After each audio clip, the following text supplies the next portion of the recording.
Assalamualaikum warahmatullahi wabarakatuh. Salam sejahtera untuk kita semua. Semoga kita semua selalu dalam keadaan sehat walafiat. Pada kesempatan ini saya akan menjelaskan kepada teman-teman sekalian tentang asas praduga tak bersalah yang diatur dalam Kitab Undang-Undang Hukum Acara Pidana dan Undang-Undang Nomor 48 Tahun 2009 tentang kekuasaan kehakiman. Karena beberapa hari ini di media ramai dengan berita penetapan tersangka Gubernur Papua Bapak Lukas NMB oleh KPK yang mendapatkan respon penolakan oleh masyarakat setempat. Baik, dalam KUHP, asas praduga tak bersalah dijelaskan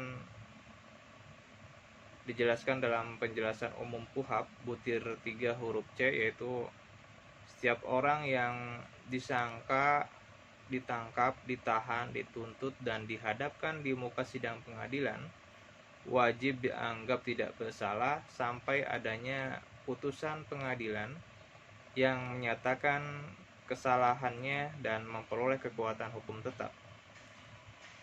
Sedangkan dalam Undang-Undang Kehakiman, asas praduga tak bersalah diatur dalam pasal 8 ayat 1 yang berbunyi setiap orang yang disangka, ditangkap, ditahan, dituntut, dan dihadapkan di depan pengadilan wajib dianggap tidak bersalah sebelum ada putusan pengadilan yang menyatakan kesalahannya dan memperoleh hukum tetap. Dengan anggapan tidak bersalah ini, maka hak-hak yang bersangkutan harus dihormati dan hak asasi manusia orang tersebut harus tetap dilindungi dengan proses hukum yang adil. Hukum acara pidana yang mengandung asas praduga tak bersalah memberi pengaruh terhadap proses pembuktian, di mana setiap kesalahan harus dibuktikan terlebih dahulu oleh para penegak hukum.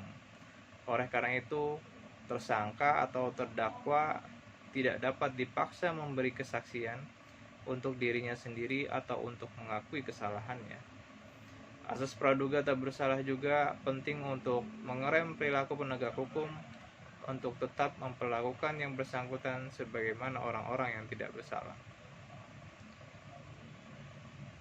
Tentunya kaitannya dengan penolakan dari warga setempat, mungkin kita juga harus bisa memahami bahwa dalam aturan Kitab Undang-Undang Hukum Pidana diatur kaitannya dengan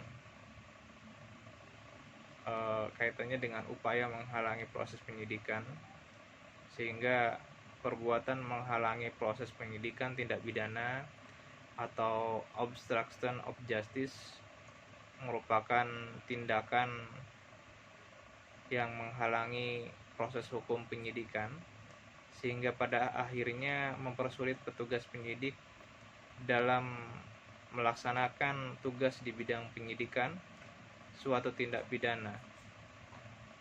Tindakan menghalang-halangi suatu proses hukum penyidikan merupakan perbuatan hukum yang menjadikan suatu proses hukum penyidikan menjadi terhalang kelancarannya, sehingga penyidik tidak dapat mengumpulkan alat bukti dalam membuat perkara tindak pidana tersebut untuk ditingkatkan ke proses hukum penuntutan ke jaksa penuntut umum. Demikian beberapa hal yang bisa saya sampaikan. Mohon maaf apabila ada tutur kata yang kurang berkenan. Atas perhatiannya saya ucapkan terima kasih.